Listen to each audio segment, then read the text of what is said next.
మీరట్లో మే 10వ తారీఖున ప్రారంభమైనటువంటి ఒక చిన్న తిరుగుబాటు 400 సంవత్సరాల పాటు ఈ దేశాన్ని పరిపాలించిన బ్రిటిషు సామ్రాజ్యాన్ని మన భారతదేశం నుంచి తరిమి కొట్టింది. అది ఒక ఉద్యమం యొక్క స్ఫూర్తి. ఎలా మొదలైంది అనేది ఇంపార్టెంట్ కాదు, ఎలా ఎండ్ అయింది అనేది ఇంపార్టెంట్. ఈరోజు నేను చంద్రబాబు నాయుడికి, నారా లోకేష్కి, పవన్ కళ్యాణ్కి, భారతీయ జనతా పార్టీతో కూడినటువంటి ఎన్డీఏ గవర్నమెంట్కి నేను ఈ వేదిక నుంచి సవాల్ విసురుతున్నా. క్యాలెండర్ ఇయర్ మారేలోపు పీపీపీ విధానంలో నుంచి వాళ్ళు విత్డ్రా చేసుకున్నట్టు చేసి తీరుతాం, ఖచ్చితంగా చేసి తీరుతాం. ఎలా చేస్తారు సార్? మీ దగ్గర ఉన్న బలం ఏంటి? మీ దగ్గర ఉన్న స్థాయి ఏంటి? మీరు ఇంత గట్టిగా ఎలా మాట్లాడగలుగుతారు? ఈ ప్రశ్న అందరిలో తలెత్తచ్చు. సమయం నాకు చాలా ఎక్కువసేపు ఇచ్చారు కాబట్టి నేను ఎక్కువ మాట్లాడటానికి ఈరోజు సహజంగానే మీటింగ్లో లాస్ట్లో స్పీకర్ మాట్లాడతాడు, తక్కువ సమయం దొరుకుతుంది. బట్ అధ్యక్షుల వారికి కృతజ్ఞతలు, నాకు ఎక్కువ సమయం ఇచ్చినందుకు. నేను చాలా విషయాలు మాట్లాడాలి ఈరోజు మీతో.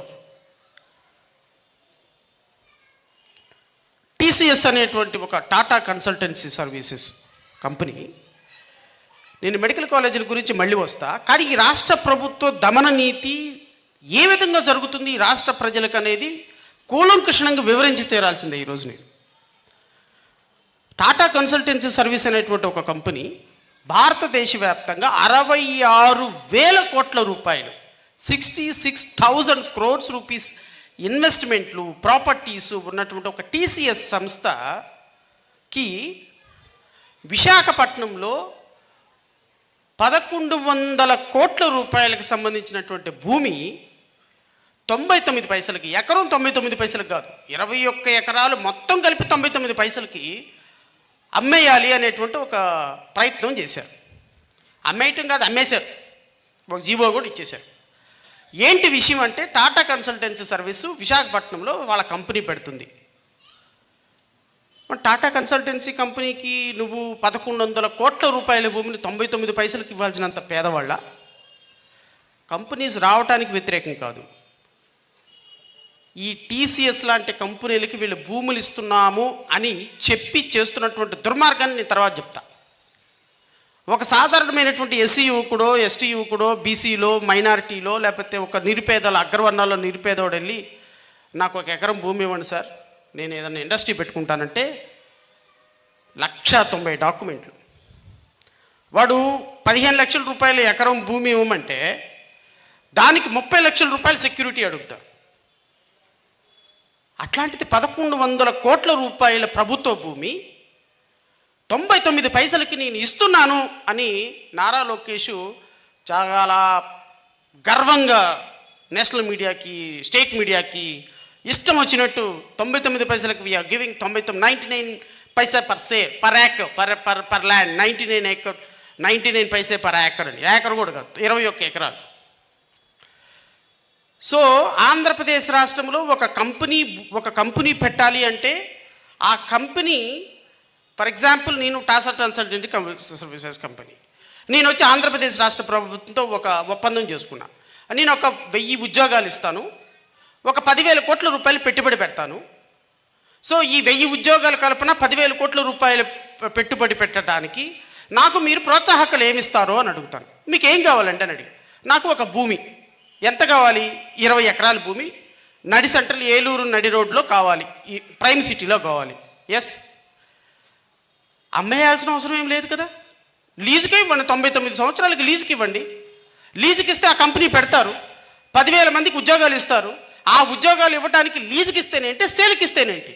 కాదు, సేల్కే కావాలి. ఎందుకు కావాలి సేల్కి అంటే 1,100 కోట్ల రూపాయల భూమి తీసుకొని రేపొద్దున రిజిస్టర్ సేల్ డీడ్ చేసిన తర్వాత వాడు ఆంధ్రప్రదేశ్ రాష్ట్రంలో కంపెనీ పెట్టరు. మీరేం చేస్తారు? సేల్ డీడ్ ఒకసారి అమ్మేసిన తర్వాత రాష్ట్ర ప్రభుత్వం వెనక్కి తీసుకోగలదా? తీసుకునే పరిస్థితి దేశంలో లేదు. వెంటనే నేను ప్రజా ప్రయోజన వాద్యం వేసిన హైకోర్టులో. ప్రజా ప్రయోజన వాద్యం వేయగానే పాపం ఫస్ట్ ఇప్పుడు న్యాయమూర్తి గారి గురించి అన్న ఒక కామెంట్ చేశాడు. ఇంకా నేను కొంచెం ముందుకెళ్ళి కామెంట్ చేస్తా. ఏం ఇబ్బంది ఏం లేదు. ఏమవుతుంది, మహా అయితే కంటెంప్ట్ ఆఫ్ ది కోర్ట్ అవుద్ది, ఎవడు ఏం చేసేదేం లేదు, ఏమవుదు. వాస్తవాలుగా మాట్లాడాల్సింది. What is wrong? Andhra Pradesh is looking for investments. What is wrong? We want to set an example like Hyderabad, Bengaluru. పెట్టండి, తప్పే ఉంది. దానికి అమ్మటం ఎందుకు భూమి? 99 పైసలకు అమ్మటం దేనికి? లీజ్కి ఇవ్వండి. ఎవడు భూమిది? ప్రజల భూమి, అమ్మటం దేనికే అని చెప్పి అన్నాను నేను. రేపొద్దున సెటప్ చేయలేదు ఇండస్ట్రీ, ఎట్లా అవుతుంది మైలో? అటు అవ్వదాన్ని. మొత్తానికి పాయింట్ క్లారిటీ ఉంది కాబట్టి ఏం మాట్లాడలేక గవర్నమెంట్ వైపు చూశాడు. గవర్నమెంట్ ఏముంది తెలుసా? It is not a sale, it is a lease. We are not giving for any sale, we are giving only for lease అంది. నేను ఆ కేసుకి ఖర్చు పెట్టింది 5,000 రూపాయలు. నా సొంత డబ్బులతోటి కేసు వేస్తే 1,100 కోట్ల రూపాయల ఖరీదు చేసే భూమిని ఈ రాష్ట్ర ప్రభుత్వానికి రాష్ట్ర ప్రజలకు నేను సేవ్ చేసి పెట్టిన. Now TCS is not giving sale. Now TCS land is being given only for a lease. లీజుకి నువ్వు 99 సంవత్సరాలు కాదు, 1000 సంవత్సరాలకు ఇచ్చుకో, నాకేం అబ్జెక్షన్ లేదు. ఎందుకంటే అది ఎవరు కొనటానికి లేదు, అమ్మటానికి లేదు ఇంకా.